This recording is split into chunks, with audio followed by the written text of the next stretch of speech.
When you hear the boss saying efficiency, it means we gotta watch our necks. So when Trump announced the new Department of Government Efficiency, it's no different. They're working on efficiency, among other things, and they're going to be saving a lot of money. I don't know if you've got to know Elon yet, but he doesn't bring a chisel, he brings a chainsaw, and we're going to be taking it to that bureaucracy. It's going to be a lot of fun. The stated goal of the so-called Department of Government Efficiency, or DOGE, is eliminating the vast majority of the federal workforce through mass layoffs and slashing almost all corporate regulations and many critical social services. Along with its equally evil twin, Project 2025, it's part of the developing plan to dramatically restructure, cannibalize, and ultimately dismantle much of the federal government. They're even calling it the century's Manhattan Project. And basically, it aims to be just as destructive. Get this. They promised to cut $2 trillion out of the $6 trillion budget, which has raised major questions about where those cuts will come, or if it would even ultimately be possible. So, who has Trump called on to lead this effort? He's appointed two billionaire cartoon villains to take the helm, Elon Musk and Vivek Ramaswamy.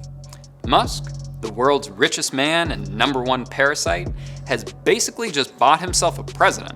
He spent nearly $200 million on Trump's campaign. And immediately after the election, Musk got $70 billion richer. Now he's going to be playing a direct role in the federal government.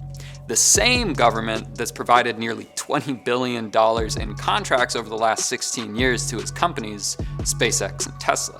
And the same government that's supposed to ensure companies like his don't break the law. If that's not a conflict of interest, I don't know what is. Then there's Ramaswamy, another tech boy billionaire. Formerly a political rival of Trump's, Ramaswamy jumped fully on the MAGA bandwagon to become a Trump cheerleader after dropping out of the Republican primaries.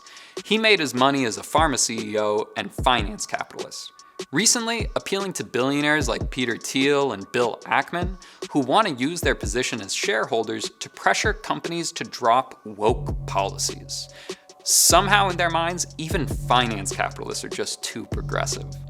Honestly, this man is so anti-democratic that he said he wants to raise the voting age from 18 to 25.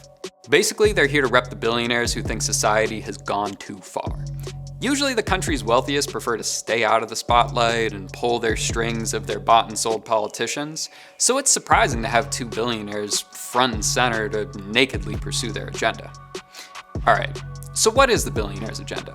Simply put, they want to make sure that the government is never able to challenge corporate power, period. And it isn't just about some ideological commitment to small government or in any way to help the average working family. It's in direct service to their interests alone.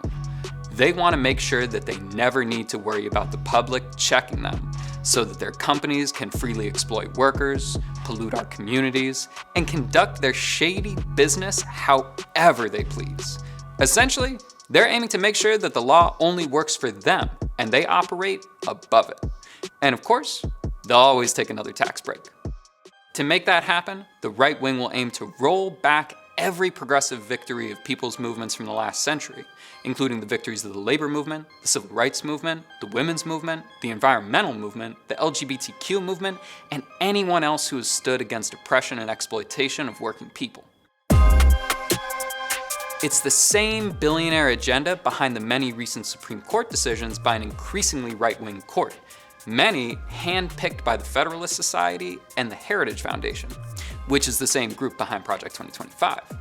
The court has been breaking down any role of the federal government, like ending federal protections for abortion access, disempowering the Environmental Protection Agency, undoing key provisions of the Voting Rights Act, undermining anti-discrimination laws, and gutting any oversight of Wall Street. Each of these steps has left workers with less protections for our rights, while leaving corporations and capital with more freedom to act with impunity. They try to mask this agenda by saying it's all about cost-cutting and responsible government. And they're targeting an initial $500 billion of federal spending for programs like housing assistance, Pell Grants for low-income college students, affordable childcare, food stamps, Planned Parenthood, and even veterans' health care. For all their talk of small government, no one benefits more from government spending in state welfare than corporations and billionaires, who get propped up by endless government spending. Musk is one of the largest recipients of government spending, with all sorts of subsidies, tax breaks, and just straight up handouts to him and his businesses. Of course, we'll also never hear them mention how the Pentagon just failed its 7th consecutive audit from the defense budget, like losing millions in the couch cushion. Vast amounts of defense spending is literally impossible to track down, and most of it ends up making the weapons manufacturers and war profiteers filthy rich. Musk is no anomaly either. In fact, almost all billionaires pay a lower tax rate than teachers and retail workers, with some of the richest paying almost nothing at all. And these giant corporations themselves typically pay a lower tax rate than most working families. That's all money that should pay for our schooling, housing, and healthcare. At the same time, the wealthy know they can count on the government to get them bailed out whenever the rich make bad bets that we all pay the price for. Like when the rich crashed the economy in 2001, 2008, and 2020. Same story every time. They got bailed out, we got sold out. Clearly, this attack will have broad-ranging implications, but the front line will be the federal workers themselves, who face mass layoffs and privatization of entire agencies. This attack against federal workers is meant to scare people straight to get in line with carrying out this agenda or leave. If the threats don't work, they plan to make the job miserable enough that many just quit. For instance, Musk and Ramaswamy said that they would end remote working policies across the federal government, upending people's lives. For the people who still don't leave at this point, they say that they'll start cutting regulations and programs to justify firing even more people. But federal workers and their unions have already made it clear that they won't let this happen without a fight. Over 1 million federal workers are unionized, about 1 in 4, and federal workers have fought back before. These workers are legally denied the right to strike under federal law, but that hasn't stopped them before when they've been pushed to their limits, like in the Great Postal Strike of 1970 or the PATCO strike. Backed into the corner by this threat of mass layoffs, all bets are off, and anything could happen.